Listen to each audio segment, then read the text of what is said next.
Well, thanks for being here this afternoon. We've had a fantastic meeting so far with the focus on wood. So I'm going to start the session now that talks about non-timber forest products. And I want to end off with talking about 6 areas where there's a need for change. I think we've really thoroughly enjoyed the way that wood has brought us all together, and I wanted to thank the organisers for bringing me here to talk today. So just give an overview of what I'll talk about. So firstly, to cover what are non-timber products, give some examples of non-timber forest products and their values, why take them into account in forest management, why is there a need for change, to talk about 6 changes that we need to promote, and then finally to conclude. So what are non-timber forest products? And this is an example just up the road on the way to lunch or dinner, a pine being tapped for resin. It was a term first used about 30 years ago by Jenna De Beer and Melanie McDermott, who did a review for IUCN on products used in Indonesia. And it was deliberately chosen as an alternative to the 19th century term minor forest products, because many of these products are not minor, either in people's livelihoods or economically. And they defined non-timber forest products as all biological materials other than timber, which are extracted from forests for human use. And that's clearly seen in the display here at Strubing on the non-timber forest products. They've got animal skins, they've got products from berries and so on. So I want to perhaps start by showing this slide, which follows on from the fantastic presentation yesterday about CLT, cross-laminated timber, and it's one of many amazing buildings in Bali, Indonesia, that are constructed of bamboo, and it shows what can be done through imaginative architecture and technology for a non-timber forest product that is treated to prevent insect attack and fungal attack. So what are included as non-timber forest products? So plant products used by people, fruits, bark, roots, bamboo and rattan, fungi, edible mushrooms, fauna, so animals, birds, insects, and there's an incredibly high diversity and a high level of values to local livelihoods, particularly in the tropics and subtropics. And in some cases, those values are greater than the timber in the same area. There have been some very interesting examples, and this is a very recent one, a paper published last year, where people have tried to develop indices that reflect divergent values placed by divergent groups on commercial timber versus the subsistence values from the non-timber, and then to try and take those into account spatially so that there is a reduction of conflict between timber and non-timber use. And in this particular case, in the Rupununi area of Guyana, more than 84% of the plants that had these subsistence value indices, they were greater than the logging indices. But without strong tenure, strong rights of access, resource management can be extremely challenging, and I'll talk about that as one of the big needs for change at the end of the talk. In the past, and to some extent at the moment, the ways in which logging deals and negotiates with local people really take the real values of non-timber forest products into account. And Trish Shanley's book from the Amazon dealing with Andiroba, which is in the Malay Sea, is a great example illustrating the market value of a hectare forest for timber was 10 times less than the value for the fruit, which is an oilseed, a medicinal oilseed. An African example of a very valuable plant is shea butter. Many of you in Europe will know it as a body shop product, a cosmetic product. So the cosmetic component is about 5% of the global market, mainly in Europe. And about 95% is, well, the cosmetic is global, but the chocolate cocoa butter substitute is the major part of the market, 95%. If you took Burkina Faso as an example, shea butter is the most valuable export after cotton and cattle. And 600,000 women collect shea butter seeds to process to earn an income. And yet, trees are still cut illegally for local use, or young trees are cut when land is prepared for farming, particularly cotton. Edible fungi, that's a very popular activity, even recreationary in parts of Europe, Scandinavia, for example, Poland, Russia, and they can be very valuable. Matsutake in China, morels and chanterelles. And the values of timber compared to the values of fungi are often site and species specific. But in some cases, for example, in the Pacific Northwest, where economic comparative studies have been done, there were cases where the values of edible mushrooms were greater than the timber values. Sue Alexander's work is an example of that. And then in terms of protein, this is the fruit of Andaroba. And in this case, we know as ecologists that animal dispersal of fruits away from the mother tree is really important. Survival rates are improved through that. Evolutionarily, many of those seeds have got a scent that attracts animals, and they are often masked fruiters. Local hunters know this, and they target the animals during the fruiting season. So this relationship between protein and trees and the non-timber forest product, the fruit, is quite a close link that disappears with logging. And logging impacts can be long-term. This is a very well-studied forest, a famous forest area in Malaysia, where there have been studies of logging impacts on small mammals and birds, for example, woodpeckers. So 40 years after selective logging in the 1950s, there were still differences between the disturbed, in other words, unlogged, and then the logged and unlogged areas with respect to the small mammal community. And the main reason for this was the change that was brought about by the logging because of the food resource availability. Another protein source where there's a cultural cringe in Europe, but not in the tropics, are edible insects. They're actually nutritious, and I've eaten lots of insects, a delicious source of protein for billions of people across the world. And you can see, well, it's probably too small to see from the back, but the very dark shade, which is particularly in Asia, but parts of the Americas, there are up to 300 edible insect species occurring in those areas. One of the African examples are MOPANE worms, as they're called. They're caterpillars of a large ceternid moth, emperor moths. And we know that MOPANE trees produce a valuable hardwood, but the trade in the dried caterpillars from a recent study is worth more than 22 to 84 million US dollars per year. But what is happening to the caterpillar food plant, MOPANE? That's a photograph I took when I was with Alan in Mozambique a few years ago, and it's absolutely unmanaged resource mining of large MOPANE trees for export to China. So clearly there's a need for change. So what are the changes that I would recommend? I think firstly, the need to understand timescales in terms of growth, recovery, cutting cycles, if you like, because of this tight linkage between timber and non-timber. We've heard a lot about Afzelia from different speakers in the last few days. Afzelia xylocarpa is a particularly interesting example. It's an Asian species, Southeast Asian. It's a multiple use species. It's not just the timber, but also medicinal uses and shade.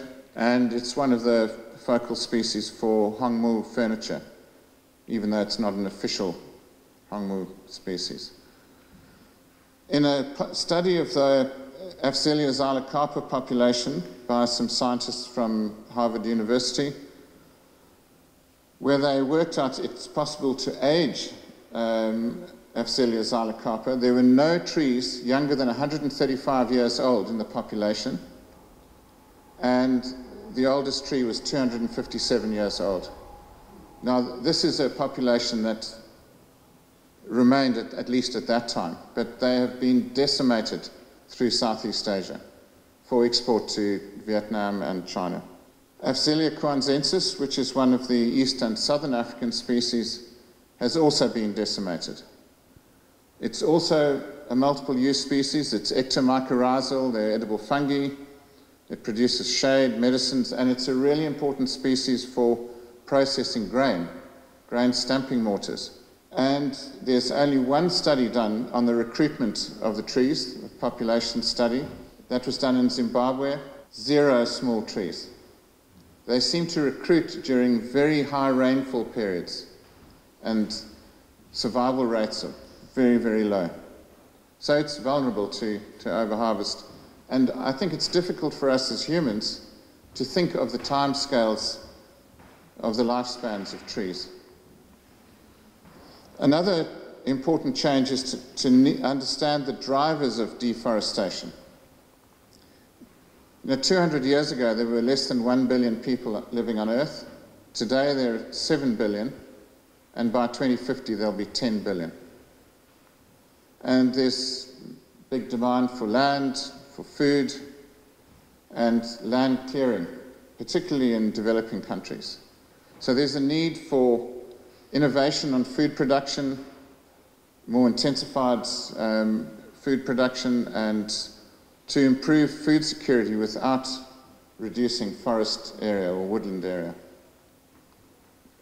The third need for change is a better appreciation of direct values, and to whom.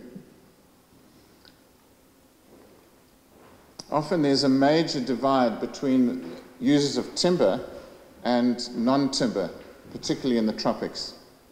A divide that reflects power, for example. And yet most tropical timber species are multiple-use species. And I'll come back to this in a minute, but if you look at training for foresters, right across the tropics, there's very poor integration of an understanding of the non-timber component into forestry training. So it was very interesting and encouraging to hear the opening speaker, the Director General of Sustainability and Tourism from Austria, talk about multifunctional forestry, because that's precisely where the training is needed and where the non-timber component comes in. And you know, this major divide in power and use between loggers and local people and their livelihoods, I mean, that needs better attention. Okay. So here's one example. If you took pterocarpus, for example, it's used to construct dugouts that produce protein for food, but it's incredibly heavily logged. If you took Schweizia madagascarensis, or Bobgunia, as it is now, it's an important source of a fish poison, if you like, for catching fish, small fish. And yet that has also been heavily logged. This is the ectomycorrhizal fungus from Afzelia coanzensis, and this is a grain stamping mortar. The two main sources are Afzelia coanzensis and Pterocarpus angolensis across East and Southern Africa. So losing those resources has multiple implications for livelihoods. Whether it's fishing for proteins, processing cultivated crops, all of that becomes more difficult when trees are decimated by logging. One of the things that can be done is to bring training on the non-timber components into multifunctional forestry. So instead of just having forestry training at universities focused solely on timber, bring in the other values and the other products. And that wasn't mentioned this morning with the keynote speaker, but there's been a major initiative from C4 to promote this. And this was at a meeting in Tarapoto in Peru. I wrote 34 curriculum modules that were translated into Spanish, and then 20 were selected by professors of forestry departments from across Latin America, and you know, that was a very encouraging start. In terms of a better appreciation of value, we've heard a lot this week from musicians. Yesterday was a fantastic session. But again, there's even amongst musicians that are very familiar with African blackwood, for example, people don't perhaps realize that it's a multiple-use species. It's well known it's the major source of the best woodwind instruments, clarinets and oboes, for example. But what is perhaps less known, to get to the minimum harvestable diameter at breast height, DBH, of 40 centimeters in Tanzania takes 120 years. And if you look at the value chain from the tree to the final high-quality clarinet, the value of the wood represents between 0.5% and 1.3% of the retail value of the clarinet. And yet, if you think of what is the basis of the music, it really is the wood. The major cost is coming in the form of labor or silver in Europe. The fourth of the 6 needs for change is planning to avoid these use conflicts, and they can work both ways. Up to now, I've mentioned conflict between timber logging and non-timber forest products, but it can also work that overexploitation of the non-timber side impacts the timber component. So a good example of this is stinkwood, Ocotea bullata, in South Africa. It's the source of a very high-value species used traditionally for timber in the Cape region, but it's also a traditional medicine. The bark of stinkwood is a traditional medicine in demand and in commercial trade. And if you go to the eastern part of South Africa, there are young and medium-sized stinkwood trees that will never reach harvestable maturity because people come in at night with spades, so there's no sound of chopping, and totally girdle the trees to get the bark to sell. So that's no value out of those stinkwood trees. The fifth requirement is the need for efficient resource use and reducing waste to the absolute minimum. Now, this is a factory in Tanzania owned by the daughter of a former president, so they don't have to pay export fees or anything like that. It was given as part of her marriage as a gift. With incredible inefficiency in sawing African blackwood timber. Now, guess what this is going to be used for? For charcoal. It will be burnt for charcoal. And these are instrument blanks that were just slightly out of kilter. I showed this picture to a Kenyan carver who, is making beautiful little jewelry items, and he just about cried because African blackwood is finished in Kenya because 20,000 carvers since the 1950s finished it off. So what's required is better coordination, better control, and the creativity to add value and reduce waste. And Alan, I think your project, Mozambique in Mozambique, is a great example of the way that these precious woods should be used. So, back to where we are now, Austria. What is the reality of sustainable use of timber and non-timber resources? If you look around Austria, this photograph typifies things for me. Alles in Ordnung. Everything is in order. You've got every household stacks their firewood neatly. And in the background, a relatively low diversity of species that have to be managed. But if you go to the tropics and subtropics where some of us work, alles is nicht in Ordnung. Okay? Things are definitely not in order. So this is in China, Guilan market. These are Hongmu dalbergia species. And this morning we heard, what was it, Paolo, it was spatial... Spatial... Yes, something like that. Okay. So that was referring to some centuries ago. But in 1998, China brought in a logging ban. And that was fantastic. It's been very successful. But after the logging ban, where did the wood come from? The rest of the world. Okay. And so within this auction market, this is Dalbergia timber from Belize, from Madagascar, from Africa, and it is not harvested in a way that reflects those cutting cycles, and so things are often not in order. It's more often a case of resource mining and elite capture. These are very widespread in the tropics. I took this photograph from a plane in 2013. This is a logging camp, a Chinese-run logging camp.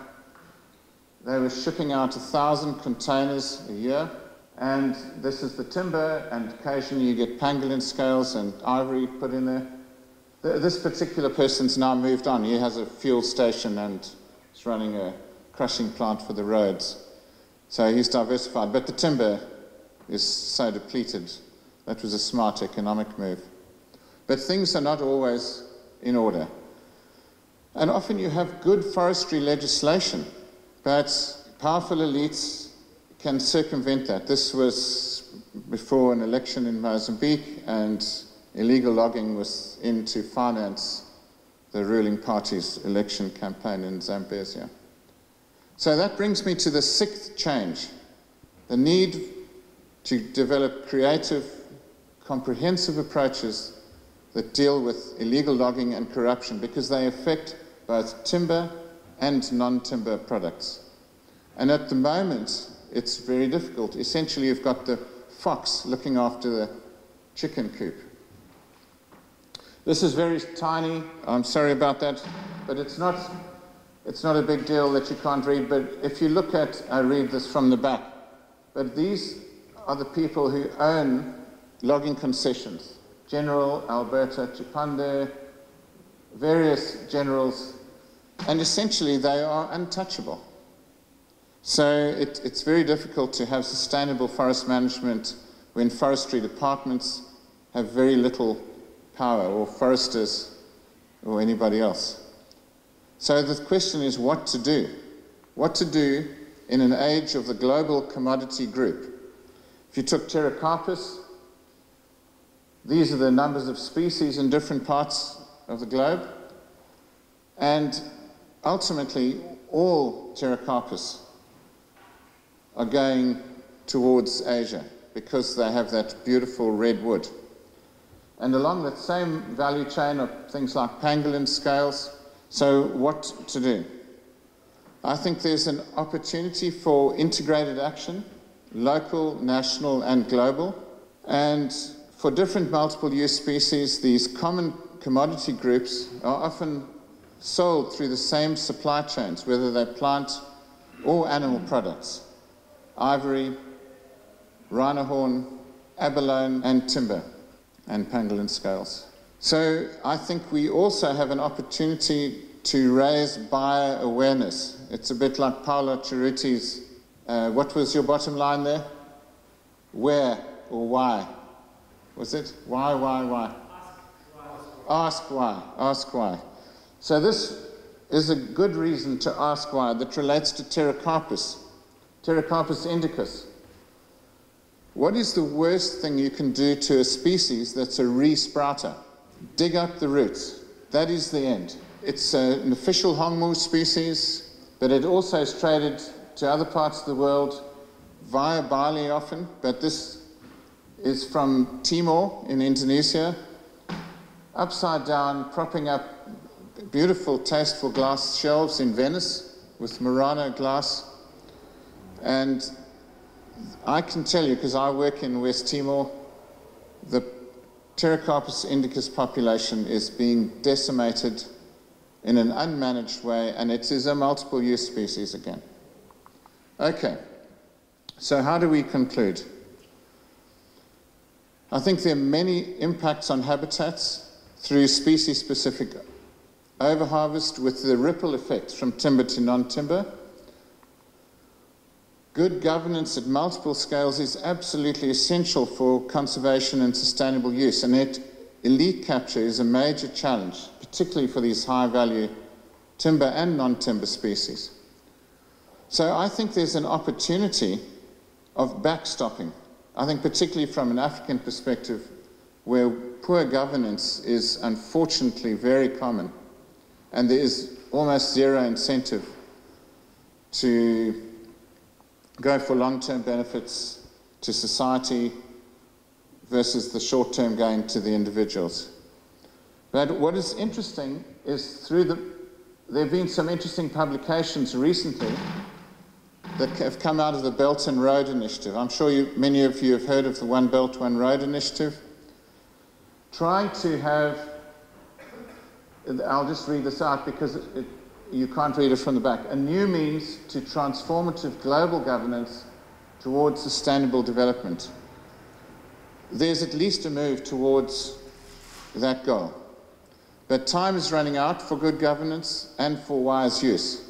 So the question is, do we have what it takes to put a comprehensive plan into action? Thanks very much.